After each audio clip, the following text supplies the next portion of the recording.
Salam semuanya, sekarang kita mau memulai ibadah kita. Sekarang kita mau deklarasikan Mazmur 91. Dalam lindungan Allah, orang yang duduk dalam lindungan yang maha tinggi dan bermalam dalam naungan yang maha kuasa, akan berkata kepada Tuhan, tempat perlindunganku dan kubu pertahananku, Allahku yang kupercayai. Sungguh dialah yang akan melepaskan engkau dari jerat penangkap burung, dari penyakit sampar yang busuk. Dengan kepaknya ia akan menudungi engkau, di bawah sayapnya engkau akan berlindung. Kesetiaannya ialah perisai dan pagar tembok.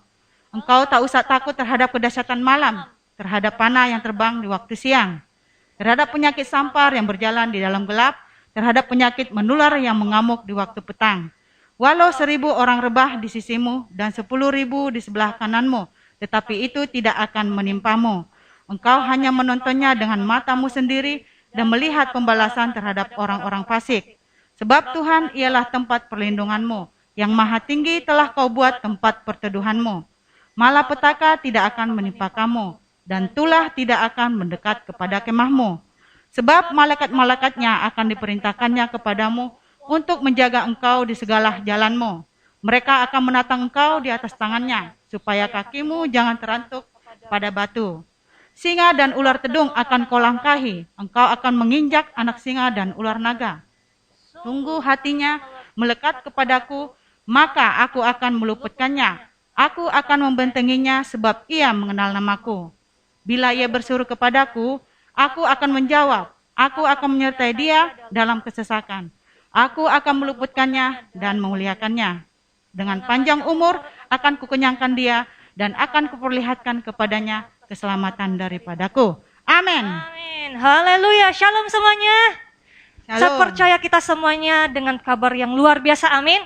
Amin. Saya mengundang kita semuanya yang di rumah-rumah, kita sama-sama bangkit berdiri, kita akan memuji dan menyembah Tuhan. Amin. Berikan tepuk tangan terbaik untuk Tuhan kita yang luar biasa. Haleluya. Ayo kita sama-sama tepuk tangan bersama.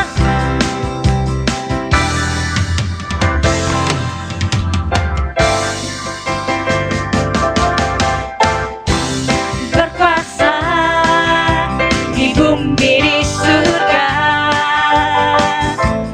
bertata dalam kemuliaan. Dialah Tuhan Allah kita, namanya berkuasa, pembebas umatnya. Betapa, ayo kita loncat buat Tuhan. Dahsyatnya Allah kita, Dia berjaya atas semua perbuatannya. Tuhan hebat, betapa hebat, betapa kuat, dahsyatnya Allah kita. Dia ternama Yesus Raja segala raja, Tuhan Allah kita. Kita mulai dari awal. Berkuasa di bumi di surga, bertata dalam kemuliaan. Dialah Tuhan Allah kita, namanya berkuasa, pembebas umatnya. Betapa hebat, betapa kuat, dahsyatnya Allah kita. Dia berjaya atas semua perbuatannya. Betapa hebat, betapa kuat, dahsyatnya Allah kita. Dia ternama Yesus Raja segala raja. Betapa hebat, betapa hebat, betapa kuat, dahsyatnya Allah kita. Dia percaya atas semua perbuatannya. Betapa hebat, betapa kuat, dahsyatnya Allah kita. Dia ternama Yesus Raja segala raja, Tuhan Allah kita. Haleluya. Haleluya. Sekarang kita mau mendeklarasikan arti Pentakosta. 1. Apa yang dimaksud dengan Pentakosta ketiga? 1. Pentakosta ketiga adalah pencurahan Roh Kudus yang dahsyat di zaman now melebihi yang terjadi di Azusa Street. 2. Pentakosta ketiga akan mengakibatkan penuaian jiwa yang terbesar dan terakhir sebelum Tuhan Yesus datang kembali. 3. Pentakosta ketiga akan membangkitkan generasi Yeremia, yaitu anak-anak muda yang memenuhi Roh Kudus, cinta mati-matian kepada Tuhan Yesus, tidak kompromi terhadap dosa, dan akan bergerak untuk menangkan jiwa. 4. Pentakosta ketiga lahir di Indonesia dan bergerak ke bangsa-bangsa. Gerakan ini dari timur ke barat dan akan kembali ke Yerusalem. 5. Pentakosta ketiga akan memberikan kuasa untuk menyelesaikan amanat agung. Dan setelah itu Tuhan Yesus datang kembali. Amin. Amin. Berikan tepuk tangan terbaik untuk Tuhan kita yang luar biasa. Kita akan mempersiapkan hati kita akan sama menyembah Tuhan dan kita akan mendengarkan firman Tuhan.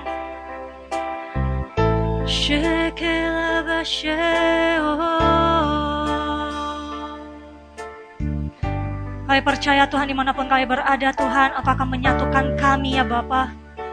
Sehingga pada saat kami memuji dan menyembah Engkau ya Bapa, kami bisa berjumpa pribadi dengan Engkau Tuhan. Dan kami percaya Tuhan hadirat-Mu, lawatan-Mu Tuhan akan melingkupi setiap kami ya Bapa. Tidak ada satupun Tuhan yang Kau lewatkan Tuhan di antara kami ya Bapa. Dan kami percaya Tuhan, Engkau akan memuaskan Tuhan jiwa kami ya Bapa di dalam hadirat-Mu. Karena kami percaya Tuhan, Engkau akan memberikan kekuatan yang baru bagi setiap kami. Engkau akan menghibur Tuhan setiap kami. Bahkan Engkau ya Bapa, yang tidak pernah Tuhan meninggalkan setiap kami ya Bapa. Kami mau lebih Tuhan dan lebih lagi Tuhan di dalam Engkau ya Bapa. Bawa kami Tuhan untuk bersama-sama dengan Engkau. Terima kasih ya Tuhan. Yes Lord Jesus.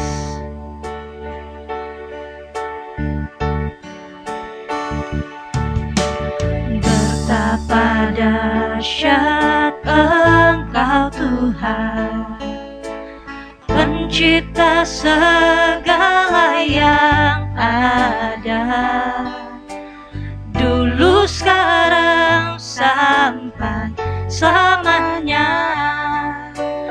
Hanya Engkau Tuhan, tak terselami pikiranmu, tak terukur panjang setiamu, dulu sekarang sampai selamanya. Hanya Engkau Tuhan, ku sembah Engkau Yesus. Hanya Engkau Allah di hidupku, tiada yang lain, hanya Kau, hanya Engkau Tuhan selamanya. Kau tetap Allah walau dunia semua bergoncang, tak tergoyahkan. Kau tetap Allah.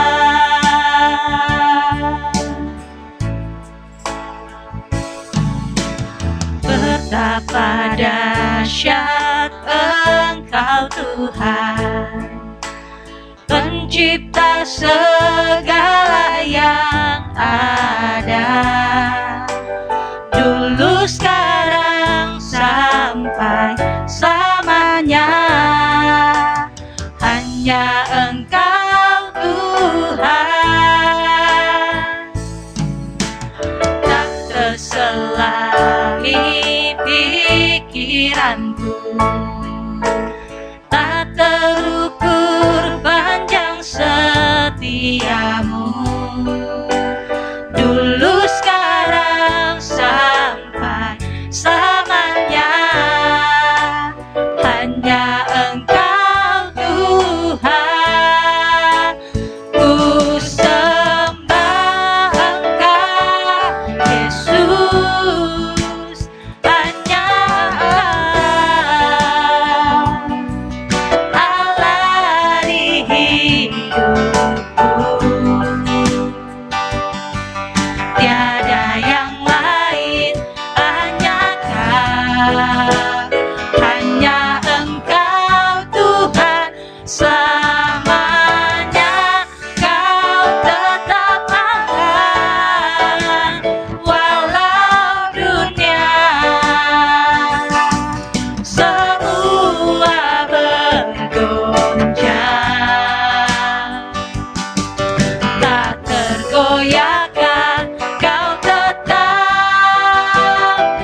hidupku.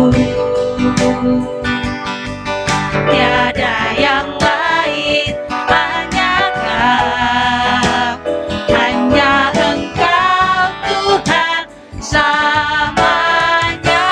Kau tetap Allah, walau dunia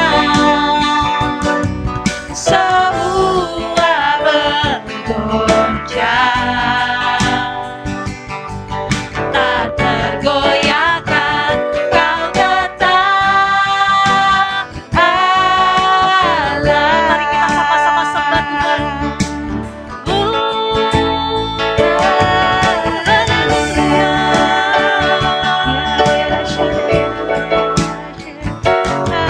Terima kasih Yesus.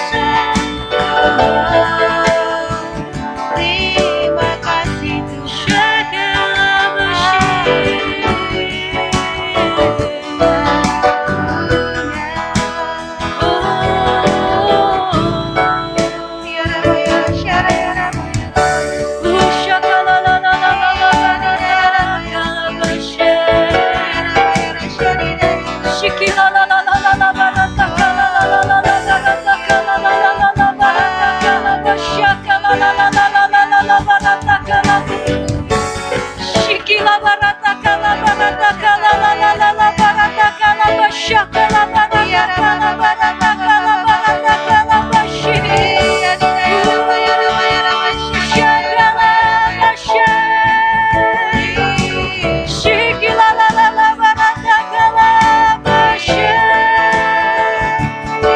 Kami butuh Engkau ya Bapa di dalam hidup kami Tuhan Yesus.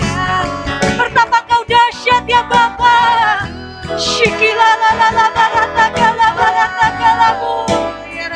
Saat kami dalam kesulitan kami percaya Engkau tidak pernah Tuhan meninggalkan kami Tuhan Yesus.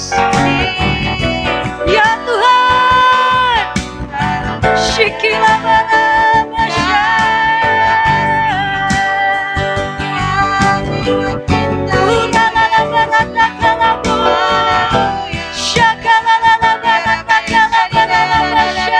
angkat kedua tangan kita untuk menyembah Tuhan lebih sungguh-sungguh lagi.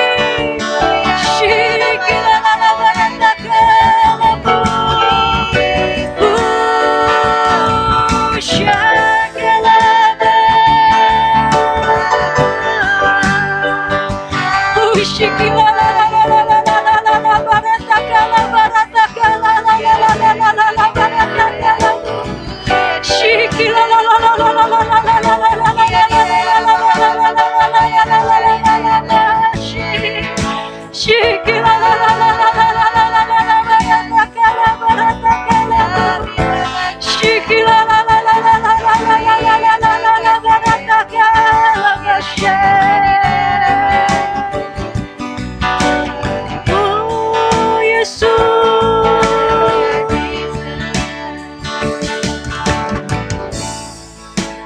ku sembah Engkau Yesus, hanya Engkau Allah di hidupku.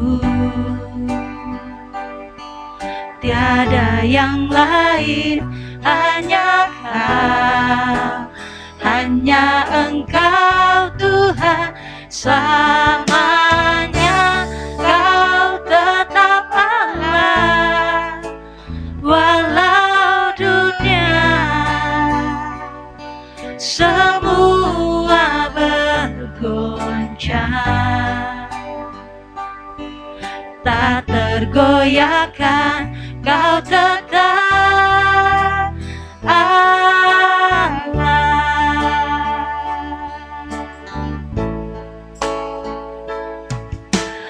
Layak dipuji, disembah, Kaulah yang bertata dulu, sekarang, dan selamanya.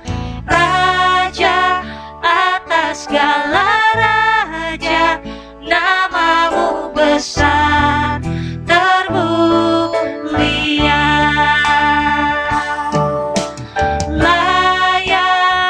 dipuji, disembah. Kaulah yang bertata dulu, sekarang, dan selamanya. Raja atas segala raja, namamu besar terpuji. Lebih sungguh-sungguh katakan, haleluya. Layak dipuji, disembah. Kaulah yang bertata dulu, sekarang, dan selamanya. Raja atas segala raja, namamu besar termulia. Namamu besar termulia. Namamu besar termulia. Berikan tepuk tangan terbaik untuk Tuhan kita yang luar biasa. Terima kasih ya Bapa untuk kasih setia dan perlindungan-Mu Tuhan. Kami bisa memuji dan menyembah Engkau ya Bapa. Ini waktunya Tuhan kami akan mendengarkan kebenaran firman-Mu ya Bapa. Kiranya Engkau yang memberikan kami Tuhan kefokusan untuk mendengarkan isi hati-Mu ya Bapa. Biarlah kebenaran firman-Mu Tuhan bisa tertanam Tuhan di hati kami Tuhan, dan kami bisa melakukannya Tuhan di dalam kehidupan kami ya Bapa. Biarlah Engkau lewat Tuhan Gembala Sidang kami Pak Niko Tuhan, yang akan mengajari Tuhan setiap kami ya Bapa.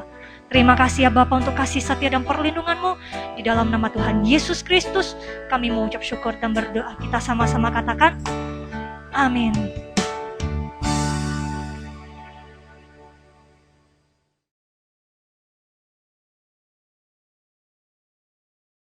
Shalom semuanya. Kalau kita melihat Wahyu 2 ayat 1 sampai dengan 7, ini adalah pesan Tuhan Yesus kepada jemaat di Efesus.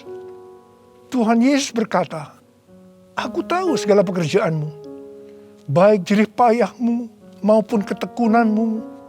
Aku tahu bahwa engkau tidak dapat sabar terhadap orang-orang jahat. Ada yang menyebut dirinya rasul, tetapi sebenarnya mereka berdusta. Engkau tetap sabar dan menderita oleh karena namaku, dan engkau tidak mengenal lelah. Engkau juga membenci segala perbuatan pengikut-pengikut Nikolaus yang juga aku benci. Namun demikian, aku mencela engkau, karena engkau telah meninggalkan kasih-Mu yang semula. Sebab itu ingatlah betapa dalamnya engkau telah jatuh. Bertobatlah dan lakukanlah lagi apa yang semula engkau lakukan. Jika tidak demikian, aku akan datang kepadamu, dan aku akan mengambil kaki dianmu dari tempatnya, jikalau engkau tidak bertobat." Sesuai dengan penjelasan Alkitab Penuntun Hidup Berkelimpahan, yang dimaksudkan dengan mengambil kaki dianmu, artinya menolak dan mengeluarkan dari dalam kerajaannya, yang berarti kehilangan keselamatan. Pesan Tuhan Yesus kepada jemaat di Efesus ini juga berarti pesan buat kita semua, yang dapat disimpulkan sebagai berikut. Kalau kita melihat apa yang dilakukan jemaat di Efesus untuk melayani pekerjaan Tuhan, itu sungguh luar biasa.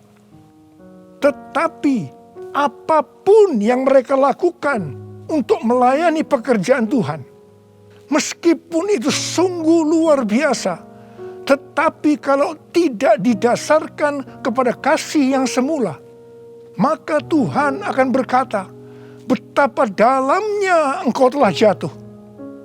Bertobatlah dan lakukan lagi apa yang semula engkau lakukan. Jika tidak demikian, maka engkau akan kehilangan keselamatan. Tetapi barang siapa menang, artinya kembali kepada kasih yang semula, maka akan diberi makan dari pohon kehidupan yang ada dalam taman Firdaus Allah, yang artinya akan masuk sorga. Ini suatu peringatan yang tidak main-main dan sangat serius. Karena itu saya akan mengajak saudara untuk melihat diri kita. Mungkin kita kelihatan begitu rajin, tekun, sabar, mau menderita dalam melayani pekerjaan Tuhan. Pertanyaannya, apakah itu dilakukan dengan dasar kasih yang semula? Banyak orang yang kelihatan luar biasa dalam melayani pekerjaan Tuhan. Bukan karena didasarkan kepada kasih yang semula, tetapi karena kewajiban. Atau ada motivasi yang lain. Tuhan mau supaya kita kembali kepada kasih yang semula. Kasih yang semula adalah kasih yang kita miliki pada waktu baru bertobat dan mengalami kelahiran baru. Waktu saya baru bertobat dan mengalami kelahiran baru, saya begitu haus akan Tuhan, akan firman-Nya. Dan saya selalu menjaga kehidupan saya agar selalu hidup kudus sesuai dengan firman Tuhan. Dan puji Tuhan, ini tetap saya jaga sampai dengan hari ini. Bahkan kasih saya kepada Tuhan semakin bertambah.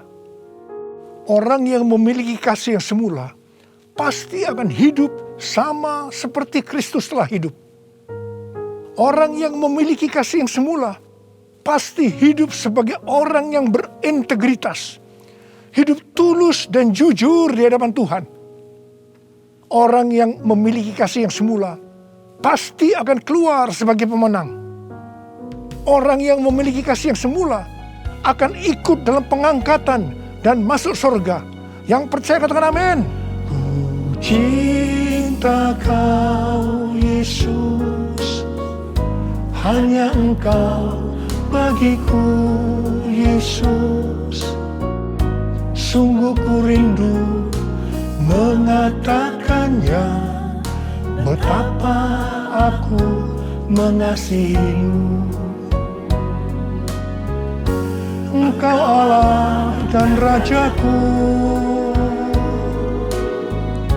kekasih dan hidupku. Engkau segalanya bagiku. Ku bersyukur kepadamu. Ku bersyukur kepadamu. Ku bersyukur kepadamu.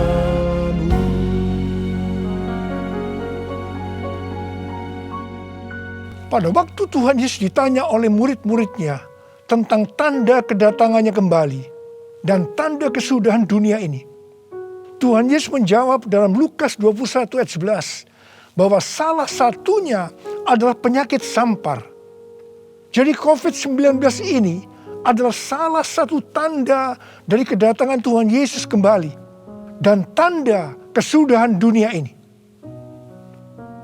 Awal tahun 2009, Tuhan berbicara kepada saya dengan sangat serius dari Wahyu 3 ayat 11 bagian A. Aku datang segera. Aku datang segera. Saya gemetar dan bertanya, Tuhan, apa yang akan Tuhan lakukan? Dan apa yang harus saya kerjakan? Lebih kurang 6 bulan kemudian, Tuhan baru menjawab pertanyaan saya dengan berkata, Aku akan mencurahkan rohku. Aku akan mencurahkan rohku. Pada saat aku mencurahkan rohku, akan terjadi seperti Yoel 2 ayat 28 sampai dengan 32. Akan ada 3 tanda yang terjadi. Tanda yang pertama, anak-anak, pemuda, orang tua akan dipakai Tuhan secara luar biasa. Tanda yang kedua, mujizat-mujizat akan terjadi secara luar biasa. Tanda yang ketiga, goncangan-goncangan juga terjadi secara luar biasa. Melalui 3 tanda ini, maka Yoel 2 ayat 32 akan terjadi. Yaitu akan banyak orang yang berseru kepada nama Tuhan. Dan mereka yang berseru kepada nama Tuhan akan diselamatkan. Jadi akan terjadi penuaian jiwa besar-besaran. Tahun 2013, Tuhan memberikan nama untuk pencurahan Roh Kudus ini adalah Pentakosta yang ketiga.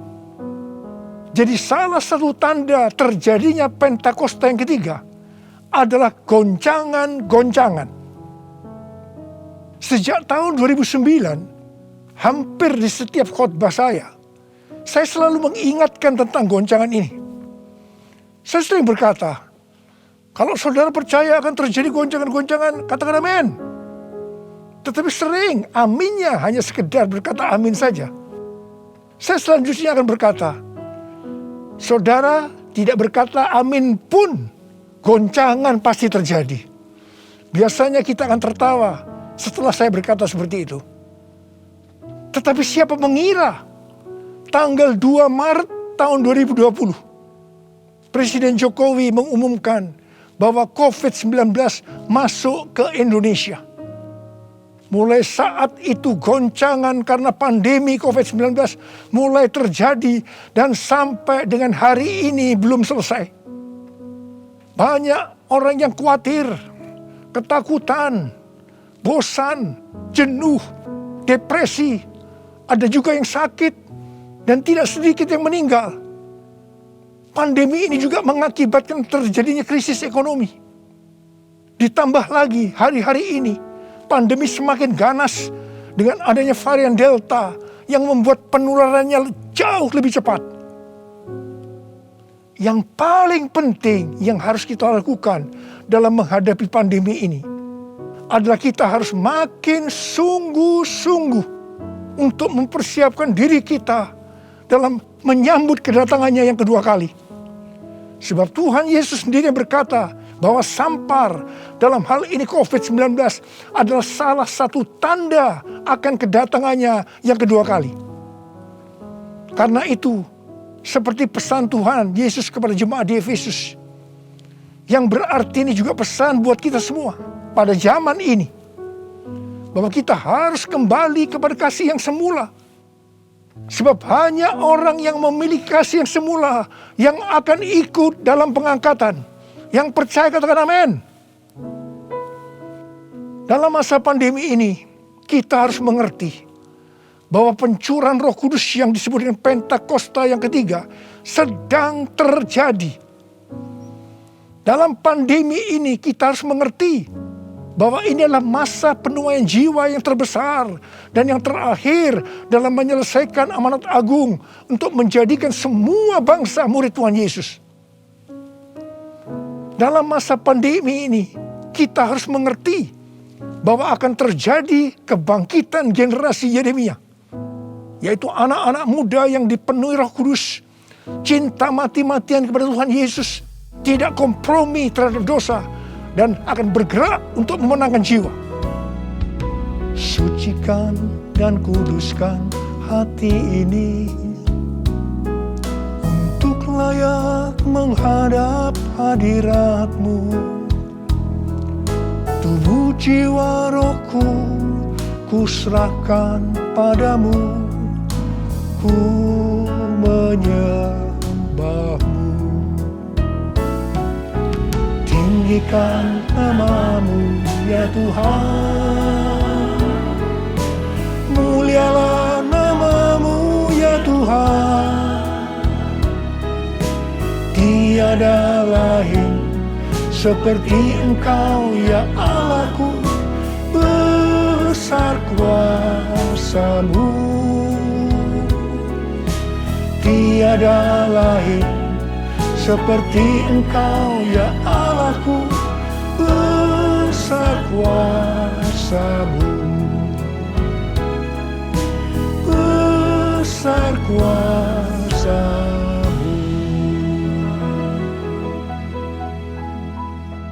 Mazmur 127 ayat 1 dan 2 berkata, jikalau bukan Tuhan yang membangun rumah, sia-sialah usaha orang yang membangunnya.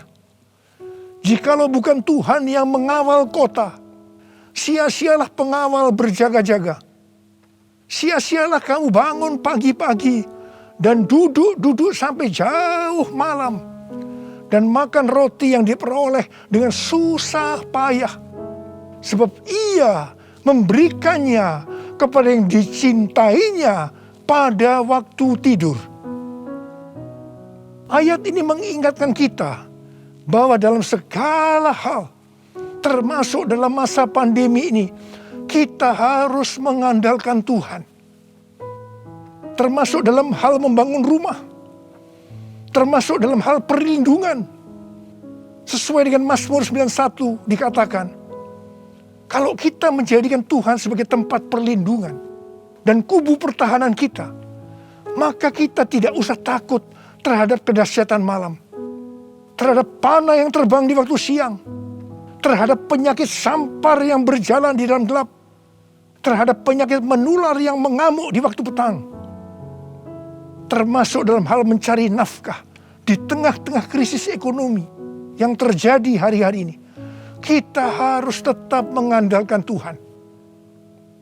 Mungkin ada di antara saudara yang kena PHK, atau mungkin mengalami kesulitan karena banyak faktor sehingga mengalami kerugian, kesulitan untuk mencari keuntungan. Tetapi sesuai dengan ayat firman Tuhan tadi, kita diingatkan bahwa Tuhan justru akan memberikan berkat-Nya kepada yang dicintainya pada waktu tidur. Berkat yang diberikan pada waktu tidur di sini bisa diartikan berkat yang diberikan bukan karena kehebatan kita, bukan karena prestasi kita, bukan karena kekuatan kita, bukan karena kepandaian kita, juga bukan karena usaha kita yang mati-matian. Dan berkat yang seperti itu hanya diberikan kepada orang yang dicintainya. Haleluya! Kalau kita mengandalkan Tuhan, kita pasti menjadi orang yang dicintai Tuhan.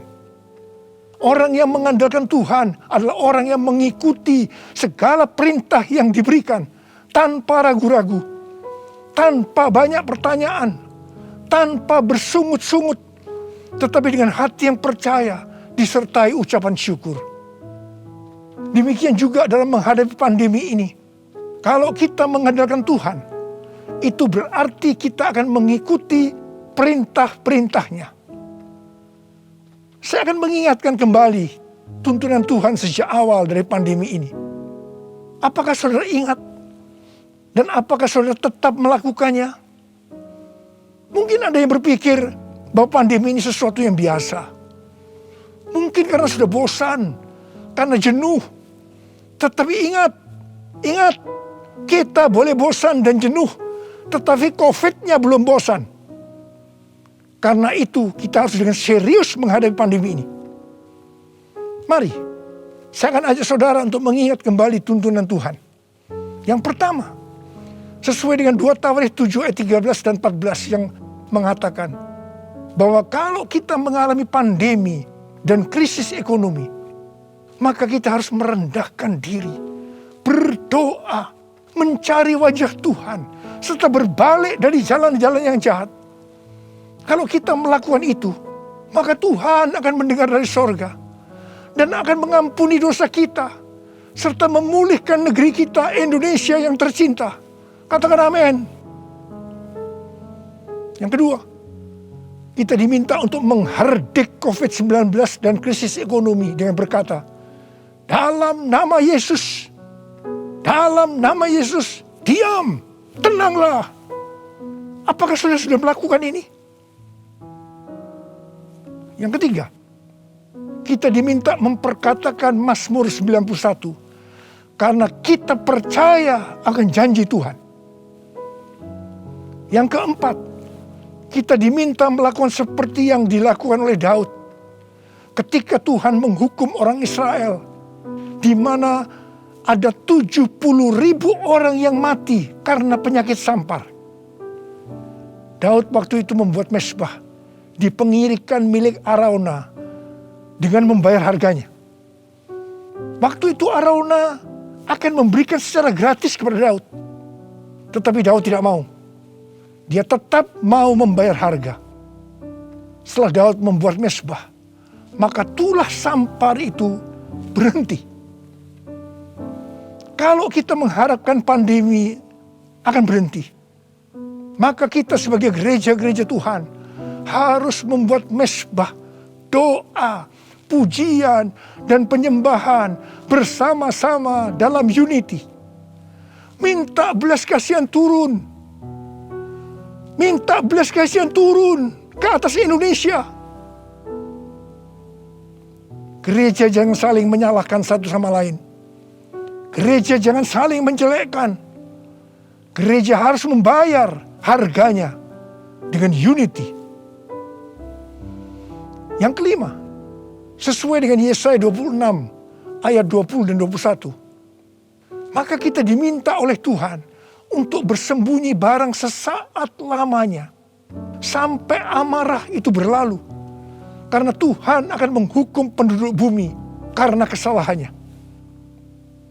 Amsal 27 ayat 12 berkata, kalau orang bijak melihat malapetaka, bersembunyilah ia.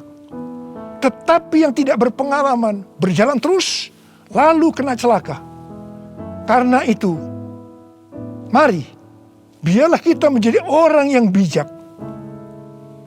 Bersembunyi di sini bisa diartikan, kalau tidak ada keperluan mendesak, kita diam di rumah. Dan juga kita harus melakukan 6M. Yang pertama, memakai masker. Yang kedua, mencuci tangan dengan sabun. Yang ketiga, menjaga jarak. Yang keempat, mengurangi mobilitas. Yang kelima, menjauhi kerumunan. Dan yang keenam, melakukan vaksinasi. Yesus, Kaulah pembelaku. Pada siapa aku harus takut? Yesus, Kau perlindunganku.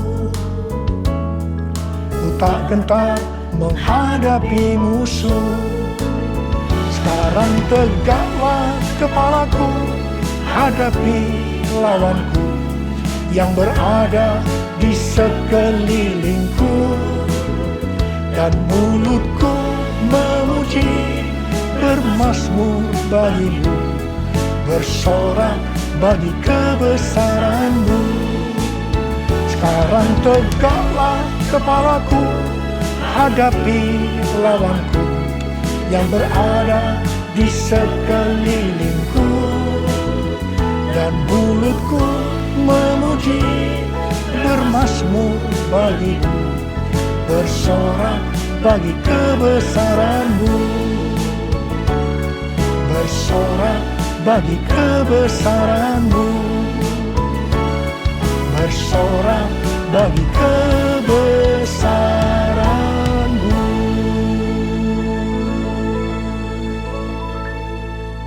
Pada tahun 1918 sampai 1920, pernah terjadi pandemi yang disebutkan dengan flu Spanyol. Kalau dibandingkan dengan COVID-19, dengan memakai data tanggal 29 Mei 2021, maka didapatkan hal-hal sebagai berikut. Yang pertama, jumlah infeksi. Flu Spanyol 2 tahun, 500 juta orang. COVID-19 1 tahun 3 bulan, 162 juta. Jadi berarti ini relatif kecil. Yang kedua, jumlah kematian. Flu Spanyol diperkirakan risknya memang agak besar, 20 sampai 100 juta dalam waktu 2 tahun itu. Tapi COVID-19 1 tahun 3 bulan 3,52 juta. Berarti jauh lebih sedikit. Kemudian jumlah negara yang terpapar. Flu Spanyol kurang dari 50%. Tetapi COVID-19 hampir atau kalau bisa dikatakan 100%. Yang keempat, soal dampak ekonomi. Flu Spanyol tidak lebih buruk dari zaman depresi ekonomi global tahun 1930-an. Tetapi COVID-19 dikatakan yang terburuk sejak zaman depresi ekonomi global tahun 1930-an. Tergantung kapan pandemi berakhir. Kalau berlarut-larut, krisis ekonomi COVID-19 bisa lebih buruk dari zaman depresi ekonomi global tahun 1930-an.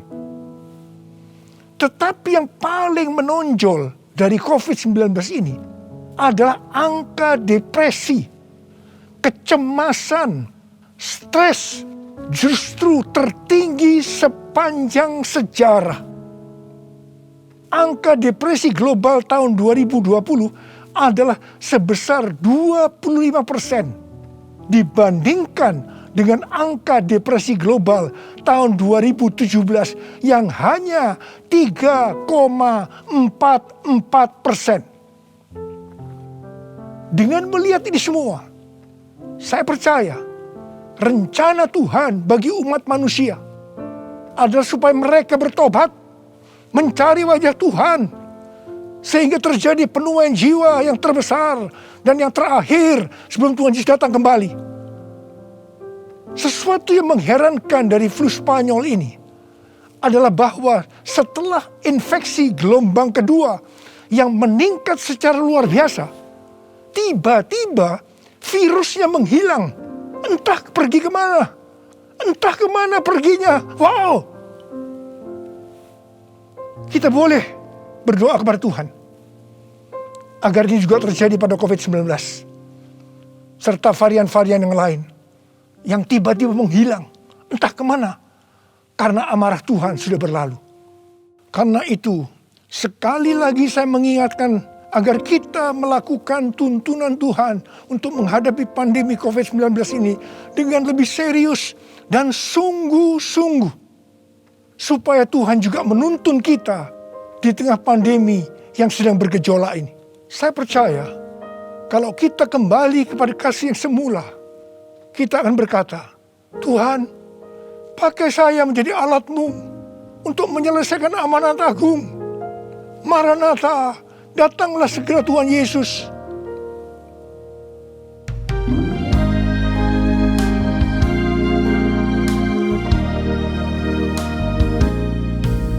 Tuhan, ini aku, jadikanlah ku alat-Mu untuk memberitakan Injil-Mu. Tuhan, ini aku, jadikanlah ku hamba-Mu untuk melakukan firman-Mu.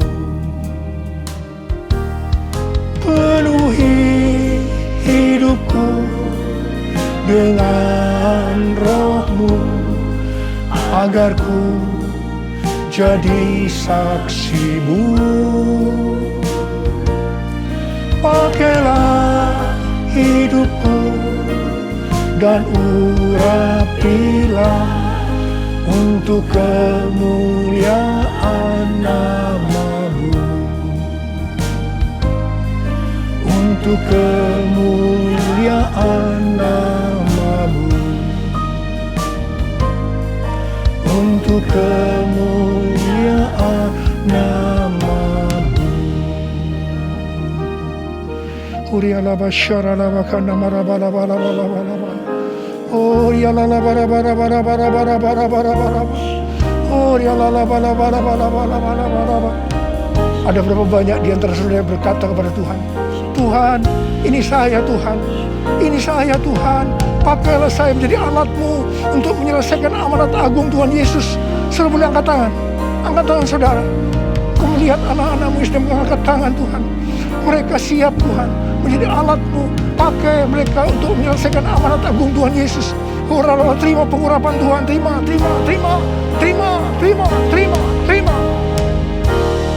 Oh Tuhan Yesus, di tengah-tengah pandemi hari-hari ini Tuhan, biarlah kami mengerti, kami harus kembali kepada kasih yang semula. Tuhan, biarlah anak-anak-Mu mengerti akan hal ini. Mereka akan kembali kepada kasih yang semula ya Tuhan.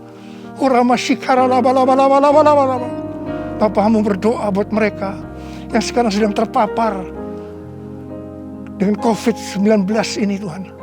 Mereka yang sekarang sedang mengalami krisis dalam ekonomi mereka. Tolong mereka Tuhan. Tolong anak-anak-Mu. Tolong mereka. Kasihanilah mereka Tuhan. Kasihani Indonesia, kasihani Indonesia Tuhan, kasihani Indonesia. Belas kasihan Tuhan turun ke atas kamu semua. Belas kasihan Tuhan turun ke atas Indonesia. Terima kasih dalam nama Yesus, dalam nama Yesus. Haleluya, amin. Mari saudara, kita akan masuk dalam perjamuan kudus. Kita akan mengingat ayat ini. Sebab setiap kali kamu makan roti ini dan minum cawan ini, kamu memberitakan kematian Tuhan sampai Ia datang. Perjamuan kudus adalah perjamuan Tuhan Yesus sendiri.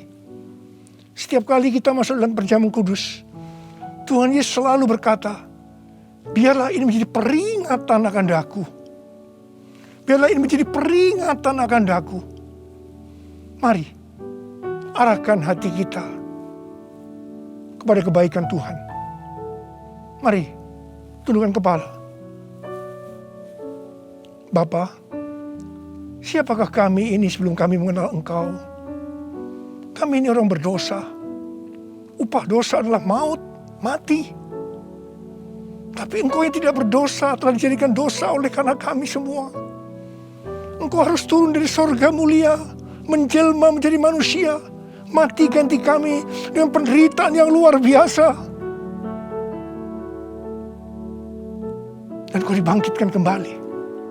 Bapa, betapa baiknya Engkau itu. Engkau jadikan kami sebagai anak-anak-Mu. Engkau yang memberkati, Engkau menuntun, Engkau membela, Engkau mendidik kami, Engkau menyembuhkan kami, Engkau memberikan kami damai sejahtera-Mu di tengah-tengah pandemi ini Tuhan. Engkau juga menghajar kami kalau kami berbuat tidak benar di hadapan-Mu. Itu Engkau ya Aba. Itu Engkau ya Aba. Betapa baiknya Engkau itu. Tuhan akan memberkati saudara melalui perjamuan kudus. Tapi Tuhan mau kita makan dan minum dengan cara yang benar. Karena itu masing-masing, mari berdoa. Masing-masing introspeksi. Lihat keadaan diri kita masing-masing saat ini. Kalau ada dosa yang selama ini belum diselesaikan dengan Tuhan, ini saatnya. Sebelum kita masuk dalam perjamuan kudus, kita selesaikan di hadapan Tuhan. Minta ampun. Minta ampun. Minta ampun. Ampuni. Ampuni saya Tuhan, katakan. Ampuni saya. Ampuni saya. Engkau melihat anak-anak-Mu sedang meminta ampun ya Tuhan. Ampuni. Ampuni ya Tuhan. Ampuni. Bapa terima kasih. Layakkan kami masuk dalam perjamuan kudus. Berkatilah kami semua. Engkau mengasihi kami semua ya Tuhan. Kami akan masuk dalam perjamuan kudus dengan hati yang penuh ucapan syukur. Dalam nama Yesus. Amin. Sekarang, mari angkat roti di tangan kanan kita tinggi-tinggi. Sebab apa yang telah kuteruskan kepadamu telah aku terima dari Tuhan. Yaitu bahwa Tuhan Yesus pada malam waktu Ia diserahkan mengambil roti. Dan sesudah itu Ia mengucap syukur atasnya. Ia memecah-mecahkannya dan berkata, inilah tubuhku yang diserahkan bagi kamu. Perbuatlah ini menjadi peringatan akan aku. Sudah dikasih Tuhan. Bukankah roti yang kita pecah-pecahkan ini adalah persekutuan kita dengan tubuh Kristus? Mari kita makan dalam nama Yesus.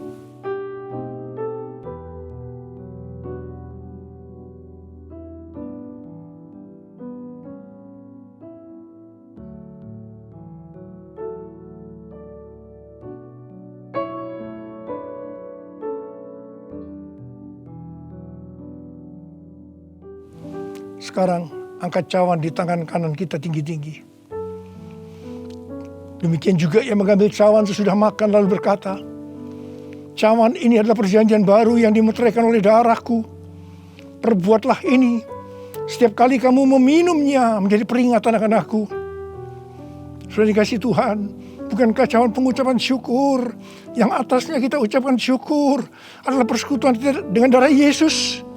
Mari kita minum dalam nama Yesus.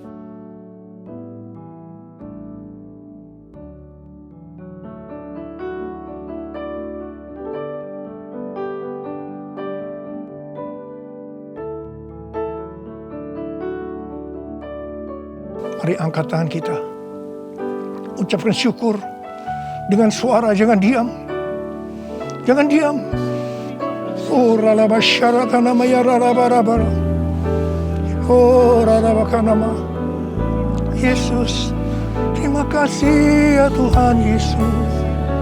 Oh rabakanama ya ralabarabara. Oh rabakanama ya ralabarabara. Terima kasih Tuhan. Terima kasih Tuhan, Kau baik. Engkau baik ya Tuhan. Dalam seluruh hidup kami Engkau baik Tuhan. Engkau baik. Engkau baik Tuhan. Engkau baik Tuhan. Engkau baik. Terima kasih, terima kasih, terima kasih. Mari katakan bersama saya. All my life you have been faithful, and all my life you have been so good. With every breath that I am able, I will sing of the goodness of God. All my life you have been faithful, and all my life you have been so good. With every breath that I am able, I will sing of the goodness of God. I will sing of the goodness of God. I will sing of the goodness of God.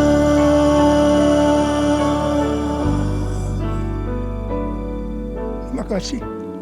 Terima kasih Abah. Terima kasih. Terima kasih Abah. Terima kasih. Terima kasih. Engkau baik kepada kami semua. Terima kasih. Terima kasih. Dalam nama Yesus. Amin. Angkat tangan saudara. Terimalah berkat Tuhan. Kasih karunia yang berlimpah-limpah daripada Allah Bapa dalam Anak yang tunggal Yesus Kristus. Persekutuan yang manis dengan Roh Kudus menyertai saudara sekalian mulai hari ini. Sampai Tuhan Yesus datang menjemput kita di awan-awan dan bahkan sampai selama-lamanya. Yang percaya bersama-sama katakan, Amin.